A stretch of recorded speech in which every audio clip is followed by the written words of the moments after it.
जय हिंद। यूपी में कक्षा 10 और कक्षा 12 वालों के प्री बोर्ड के एग्जाम चल रहे हैं और उन प्री बोर्ड एग्जाम का इतना हो हल्ला मचा के रखा गया है टीचर्स के द्वारा और कॉलेज वालों के द्वारा कि बच्चे अपना पढ़ाई से डिस्टर्ब हो रहे हैं, एकदम उसी प्री बोर्ड एग्जाम के चक्कर में लगे हुए हैं। हाँ, प्री बोर्ड हो रहा है, बहुत अच्छा हो रहा है क्योंकि रिहर्सल हो जाएगा उससे पहले, लेकिन उन प्री बोर्ड के चक्कर में अपनी स्ट्रेटजी खराब करके और रटने बैठ जाएं, अनइम्पोर्टेंट टॉपिक रटने बैठ जाएं, तो वो कहीं ना कहीं हमें आगे तकलीफ देगा क्योंकि 18 फरवरी से आपके पेपर स्टार्ट है। टाइम ज्यादा बचा नहीं है। आज 14 जनवरी है, लगभग एक महीना बचा हुआ है आपके पास और उसी में फेयरवेल फंक्शन होगा और छुट्टियां मारेंगे आप लोग। तो उस तरीके से आपके पास टाइम बहुत ही कम है और सब्जेक्ट आपके पास 6 हैं। कक्षा 10th वालों के पास 6 और 12th वालों के पास 5। तो मैं एक सोच रहा था कि स्ट्रेटजी वीडियो लेकर के आऊं क्योंकि स्ट्रेटजी आपकी पूरी बिगड़ चुकी है। आप जैसे हिंदी का पेपर था तो हिंदी की तैयारी में लग गए, फिर आपका उसके बाद साइंस का हुआ, साइंस की तैयारी में लग गए, इंग्लिश का हुआ, इंग्लिश की तैयारी में लग गए। इस प्री बोर्ड एग्जाम को इतना बहुत ज्यादा इंपॉर्टेंस देने की जरूरत नहीं है। आप अपने सिलेबस के अकॉर्डिंग तैयारी करते रहिए। ये जो प्री बोर्ड का एग्जाम हो रहा है, मैं एकदम बता दे रहा हूँ आपको, ये सिर्फ परजेंटी चेक करने के लिए हो रहा है। अगर इस एग्जाम में आप परजेंट रहेंगे तो इसी परजेंटी के अकॉर्डिंग आपका जो है एडमिट कार्ड आएगा। और दूसरी बात, आपको डरने की बिल्कुल भी जरूरत नहीं है। मैं पेपर पहले ही प्रोवाइड कर दे रहा हूँ प्री बोर्ड का। जो पेपर देता हूँ वही पेपर अगले दिन आपको आता है और पेपर के साथ आंसर भी देता हूँ। अगर आपको दिक्कत हो रही है कहीं पर तो कमेंट कीजिए, पीडीएफ अगर नहीं मिल रहा है तो मैं पीडीएफ आपको भेज दूंगा, पेपर की आंसर भी भेज दूंगा। तो हमें उन चीजों को छोड़ करके वहां पर इंपॉर्टेंस कम दे करके अपने सिलेबस को तैयार करना है। नहीं तो आगे जो हम लोगों ने स्ट्रेटजी बनाई है, किसी का टारगेट है 90% का, किसी का 95% का, कोई 100% का। तो कुछ सब्जेक्ट जो हमारे होते हैं उसमें हम 100 नंबर ला सकते हैं, यानी उसमें वो गेनिंग मार्क्स गेनिंग सब्जेक्ट होते हैं। जैसे कि हम आज शुरुआत करेंगे हिंदी से और एक स्ट्रेटजी वीडियो के साथ शुरुआत करेंगे कैसे हमें साइंटिफिक तरीके से कम समय में पढ़ना है। जिन बच्चों ने अभी तक कुछ नहीं पढ़ा है उनके लिए मस्ट वॉच है और कृपया करके देखें आप लोग। तो हिंदी की शुरुआत करते हैं, कक्षा चाहे 10 हो चाहे कक्षा 12। हिंदी हिंदी हिंदी सब्जेक्ट जो होता है कक्षा 10 में 100 नंबर का आता है और 12 और 12 में भी 100 नंबर का आता है। लेकिन इसमें जो है आपका 30 नंबर प्रोजेक्ट का होता है और जो 12th वालों का होता है वो 100 नंबर, 100 के 100 आप थ्योरी लिखेंगे वही आएगा। तो ये जो पहले कक्षा 10 की बात कर लेते हैं, तो कक्षा 10 में जो 100 नंबर होते हैं इनको हम दो पार्ट में डिवाइड करते हैं। एक तो आपका हो गया 30 मार्क्स का हो गया प्रोजेक्ट, और एक 30 में 30 ही मिलता है प्रोजेक्ट। अगर मतलब मैं जहाँ पढ़ाता हूँ या मेरे स्कूल में तो 30 का 30 ही मिलता है। अगर आप अदर जगह पढ़ते हैं तो नहीं करते, संभवतः नंबर कम ही करते हैं। और जो 70 नंबर का होता है ये आपका थ्योरी पेपर आता है। तो मैंने इस 70 नंबर को दो पार्ट में डिवाइड किया है, यानी दो भाग में मैंने बांट करके रखा। हाँ, ये ऑफिशियल नहीं है, औपचारिक नहीं है दो भाग में बांटना, लेकिन मैंने व्यवहारिक तौर पर समझने के लिए बांट करके रखा है। तो इसको हम दो पार्ट में बांटेंगे। एक हो गया आपका 20 मार्क्स और एक हो गया आपका 50 मार्क्स। 20 मार्क्स में आपका आएगा एमसीक्यू। एमसीक्यू यानी मल्टीपल चॉइस क्वेश्चन, बहुविकल्पीय क्वेश्चन। और मैं बता दूं बहुविकल्पीय, बहुत लोग रस छंद अलंकार पढ़ रहे हैं, रट रहे हैं उसको। जैसे जो रिपीटेड टीचर हैं, जो मतलब जिन्होंने अभी आगे का सिलेबस नहीं देखा और पढ़ा रहे हैं, पढ़ाए जा रहे हैं ऐसे, वो रस छंद अलंकार पर इतना ज्यादा जोर दिए हैं कि 5-5 पेज, मैंने बच्चों की कापियां देखी, 5-5 पेज भरवा कर छोड़ दिया, जबकि 3 नंबर का आता है केवल। और अब परिभाषा लिखना भी नहीं आता है रस छंद अलंकार की। एक उदाहरण दिया रहेगा आपको और पता लगाना रहेगा किस जो है अलंकार का है या किस छंद का है। उसी प्रकार एक आपका यदि परिभाषा लिखे रहेगी तो टिक ही लगाना आएगा, यानी जो 20 नंबर आपकी एमसीक्यू है इसी में हो जाएगा आपका। ना परिभाषा लिखना आता है, ना ही उदाहरण लिखना आता है। हाँ, पढ़िए, लेकिन जहां पर इंपॉर्टेंस ज्यादा है वहां पर ज्यादा इंपॉर्टेंस दीजिए। दूसरी बात, यहाँ पर आपके 5 नंबर के आएगा जो है गद्य से, वो विकल्पीय, और 5 नंबर आपका आएगा काव्य पाठ से। ठीक। हाँ, अब यहाँ पर बहुत लोग को मैंने देखा है, कल मैं एक बच्चे की कॉपी देख रहा था, वो 200 रचनाएं, 300 रचनाएं लिख चुका है, गद्य की टीचर ने उसके लिखाई, और उन 300 रचनाएं को रटे जा रहा है। और काव्य में भी यही है, 300-400 रचनाएं लिखा दी गई टीचर के द्वारा और उनको रटते जा रहा है। कोई आलोचना की परिभाषा लिखा रहा है, कोई निबंध की परिभाषा लिखा रहा है, जबकि नहीं आता है, बिल्कुल नहीं आता है। पेपर आप उठा करके देख लीजिए।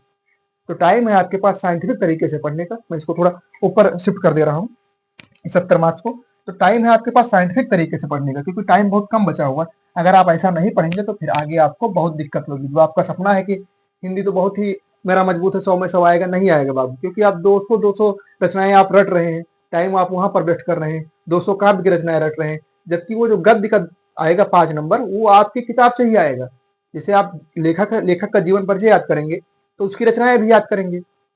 हाँ, पढ़ेंगे ना, जब वो कि निबंध लिखता था लेखक जो है, या फिर उपन्यास सबसे ज्यादा लिखता था, या किस काल का लेखक था। तो जब आप जीवन परिचय याद करें तो कोशिश करिए कि उसी जीवन परिचय से वहां से आपकी हेल्प हो जाएगी रचनाएं याद करने में, क्योंकि आएगा ना किताब से ही, अलग से थोड़ी आ जाएगी। ठीक उसी प्रकार काव्य में। हाँ, तो मैंने इस 70 को दो पार्ट में डिवाइड किया था। एक 20 मार्क्स आपके थे एमसीक्यू वाले और 50 मार्क्स आपके थे जो है मैंने अलग डिवाइड किए थे। एमसीक्यू की मैं बात कर रहा था, तो एमसीक्यू पर मैं कुछ बच्चों की मैंने नोट देखी तो इतना जोर दिया है उनके टीचर्स ने, हमें बुराई नहीं कर रहा हूँ लेकिन मैं अपना अनुभव बता रहा हूँ, और दिया है अच्छा किया है, लेकिन अब टाइम नहीं अपने पास कि वो 200 रचनाओं को 500 रचनाओं को हम रटें। अब टाइम अपने पास यही है कि ये जो 20 नंबर का एमसीक्यू 5 नंबर का आपका काव्य से और 5 नंबर का आपका गद्य से आता है, तो इसके लिए हम क्या करेंगे, जो लेखक हम तैयार करेंगे जीवन परिचय जिनका, उन्हीं लेखक के जीवन परिचय को बहुत ढंग से पढ़ेंगे, अच्छे से पढ़ेंगे, और हम पता करेंगे किस विधा के लेखक है, यानी कौन सी चीजें अच्छी लिखते हैं, निबंध अच्छे लिखते हैं कि उपन्यास अच्छे लिखते हैं कि कहानी अच्छी लिखते हैं। ठीक उसी प्रकार आपका काव्य से है। और मैंने देखा है बच्चों की रस छंद अलंकार जितने रस है पूरे के पूरे रस, पूरे के पूरे छंद और पूरे के पूरे अलंकार लिखा दिए गए, लेकिन ऐसा नहीं है। 3 नंबर का आएगा आपका, एक रस और एक छंद और एक अलंकार। अगर आप बेसिक पढ़ लेंगे, जैसे कुछ का स्थायी भाव ही आ जा रहा है रस में, और कहीं पर परिभाषा आ जा रही है, कहीं पर अधिकतर क्या आता है आपका उदाहरण दिया रहेगा और पता करना रहेगा कौन सा है, और टिक ही करना आएगा 20 नंबर में, यही जो एमसीक्यू वाला है।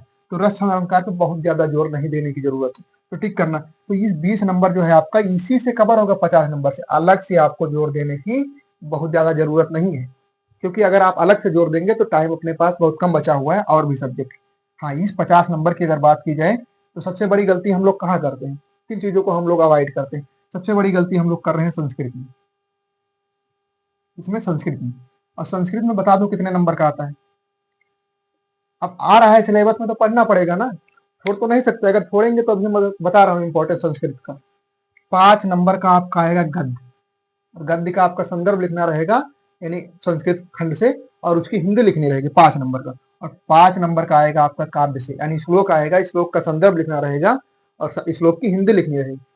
और 2 क्वेश्चन आपके आएंगे संस्कृत से, 4 आएंगे जिसमें से एक एक नंबर का लिखना रहेगा। क्वेश्चन आपको अलग से याद करने की जरूरत नहीं। जो गद्य का आता है, मैंने 5-6 मतलब पिछले साल के पेपर को मैंने पढ़ा है अच्छे से, और उसमें यही निष्कर्ष निकला है कि जो ये 2 क्वेश्चन आते हैं, जो गद्य का आपका यहाँ दिया रहेगा इसी से आते हैं, अगर आप थोड़ा सा रिमाइंड लगाएंगे तो यहाँ से आपका निकल आएगा। उसके बाद आपका एक श्लोक लिखने को आता है 2 नंबर का, तो कितने नंबर हो गए आपके, 5, 5, 10, 2, 12, 2, 14 नंबर।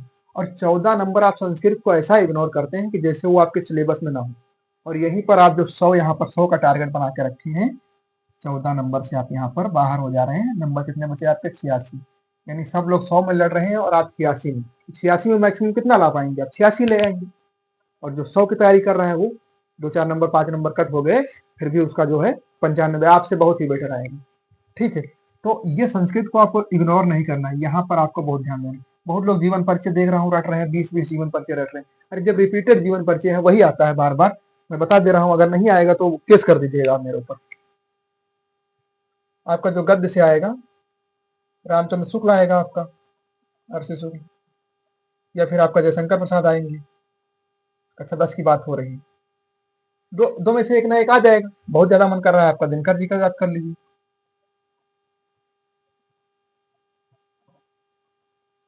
बस काव्य की बात की, तुलसी सूरदास वही आता है हर बार, क्यों अलग से पढ़ेंगे आप, क्यों टाइम बर्बाद कर रहे हैं आपका। वही आपका जो है अभी गद्यांश लिखने को आएगा। हाँ, तो संस्कृत को आपको बिल्कुल इग्नोर नहीं करना है, तो टाइम बहुत ज्यादा वेस्ट करने की जरूरत नहीं, लिमिटेड पढ़िए।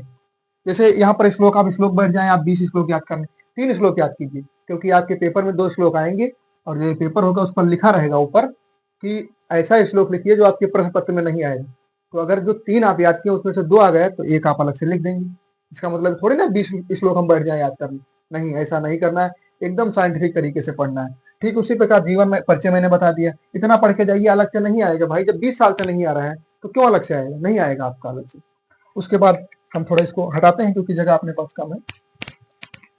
तो मैंने संस्कृत आपका बता दिया है, और उसके बाद जीवन परिचय, बहुत ज्यादा जोर नहीं देना है। और जीवन परिचय जब आप पढ़िए तो ध्यान दीजिए कि उस किस विधा में बहुत अच्छा लिखते थे वो लेखक, और उनकी रचनाएं क्या है, क्योंकि उससे आपको जो है बहुविकल्पीय एमसीक्यू क्वेश्चन जो आपके हैं वहां पर हेल्प हो जाएगी। उसके बाद आपका क्या आता है, उसके बाद आपका आता है मेवाड़ मुकुट, क्योंकि मैं बहराइच में रहता हूँ तो मेरे जिले का मेवाड़ मुकुट है। मेवाड़ मुकुट भी पूरा अगर न याद कर पाए आपके पास, जैसे अगर याद कर ले तो यार जो पूरा याद करेंगे उसका कोई वो नहीं है, लेकिन अगर हमारे पास टाइम कम है तो हम साइंटिफिक तरीके से पढ़ेंगे। तो नायक का याद कर लीजिए, क्वेश्चन हमेशा यही आता है, 2 क्वेश्चन आएंगे उसमें से एक ही करना है, मतलब दिए रहते हैं जिला वाइज, बट अपने जिले से कम 2-3 क्वेश्चन आएंगे, एक करना है।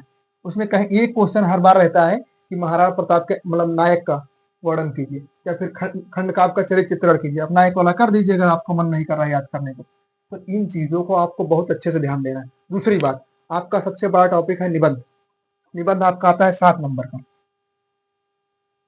और निबंध में आप 7 के सातों नंबर ला सकते हैं। निबंध जैसे आप फ़ोन चलाते हैं, जैसे मान लीजिए पर्यावरण प्रदूषण पर आ गया, यही आता है हर बार, अधिकांश करके यही आता है, क्योंकि 4-5 आते हैं, उसमें से एक करना है और इस बार आने के चांसेस भी हैं। दिल्ली का देख रहे हैं AQI कितना बढ़ गया है, दिल्ली का, हम बहराइच में रहते हैं, यहाँ का भी 200 प्लस होगा, 250 प्लस होगा, मैंने चेक नहीं किया है, बोल रहा हूँ इसे, चेक कर लीजिएगा आप लोग। तो इस पे आएगा मान लीजिए, तो सबसे पहले हम 2 चीज़ें निबंध लिखते समय हमें ध्यान रखनी है। एक तो हमें प्रस्तावना, ऐसा नहीं है कि इसे पेन उठाया लिखते चले गए, हेडिंग डाल करके लिखिए कि हेडिंग वाइज नंबर दे। 7 नंबर का है तो कम से कम आप 5 हेडिंग तो जरूर बनाएं, प्रस्तावना लिखें और लास्ट में जो आप लिखें, यहाँ बीच में भी हेडिंग लिखें कि ये इसके प्रकार लिखें, इसके हानि लिखें और इसका जो है निवारण कैसे हो सकता है, और निष्कर्ष लिखें यहाँ पर, निष्कर्ष या उपसंहार जो आपकी विद्या में लिखा रहता है। और निष्कर्ष लिखते समय कुछ ऐसा लिख के आइए, ऐसा नहीं कि विद्या आप जाके उतार दीजिए, कि एग्जामिनर के मन में कुछ छाप छूटे, कि मतलब छाप छोड़े आप, कि बच्चा जो है चीज़ों को देखता है डेली और उस पर कोई ना कोई सॉल्यूशन आप निष्कर्ष में छोड़ करके आए, हिट्स दे करके आए, कि एग्जामिनर के मन में जाए नहीं बच्चा टैलेंटेड है। तो ये निबंध लिखने की ये कुछ बेसिक चीज़ें होती हैं, यहाँ पर आप 7 में से 7 ला सकते हैं। दूसरी बात आपका आएगा पत्र लेखन। पत्र लेखन का फॉर्मेट वही होता है, चाहे जो पत्र लेखन है 4 नंबर का आता है। तो कुछ चीज़ें जो मैंने बताई हैं, इन चीज़ों को आपको अच्छे से ध्यान देना है, बहुत ज़्यादा रटने की कोशिश नहीं है, 2 दिन का कंटेंट है आपका। अगर आप कमेंट कीजिएगा, अगर आपको दिक्कत होगी तो मैं करा दूँगा, इम्पोर्टेंट इम्पोर्टेंट चीज़ें, ठीक? 2 से 3 दिन लगेगा हिंदी को कवर करते हुए, क्योंकि सिलेबस हमने कवर करके रखा है। तो ये एक हिंदी की स्ट्रेटजी वीडियो थी, अच्छे से आपको ध्यान देना है, मैंने क्या-क्या बताया उनको नोटिस करना है। और मैं भी बहुत, मतलब मैंने अपनी गलतियों से सीखा है। मैंने हाई स्कूल जब पास किया था तो मुझे लगा था कि मेरे 100 में से 100 आएँगे हिंदी में, लेकिन मेरे 92 ही नंबर आ पाए, क्योंकि मैं इन चीज़ों को बहुत ज़्यादा ध्यान नहीं दे पाता था। संस्कृत वगैरह को मैं कम ही ध्यान देता था। हाँ, पढ़ता था बट, तो इसीलिए 92 मुझे लगा कि मेरे 100 में से 100 आएँगे, क्योंकि मैंने कहीं गलती नहीं की। लेकिन जब मैंने पेपर देखा वहाँ पर, तो संस्कृत पर मैंने ध्यान ही कम दिया था और रस अलंकार पढ़े जा रहा था, जीवन परिचय पढ़े जा रहा था, तो वहीं पर हमको दिक्कत हुई। तो हमें भावनाओं में नहीं बहना है, हमें सिलेबस के अनुसार, प्रीवियस ईयर पेपर के अनुसार ही पढ़ना है। बहुत ज़्यादा लोड मत लीजिए, मैं हूँ आपके साथ। और अगर आपको कहीं पर दिक्कत आती है तो आप बेझिझक कमेंट कीजिए और पूछिए मुझसे। हाँ, अब मैं एक व्हाट्सएप ग्रुप बनाने का सोच रहा हूँ, तो अगर आपको इस ग्रुप में जुड़ना है तो इस नंबर पे आप मैसेज कीजिए, मैं आपको जोड़ूँगा और फ्री में आपको डेली टेस्ट, फिर वीकली टेस्ट, और मैं आपकी बहुत अच्छी तैयारी कराऊँगा बिना कोई चार्ज के। तो इस नंबर पे मैसेज कीजिए, मैं आपको अपने ग्रुप में ऐड करूँगा। जय हिंद, जय भारत।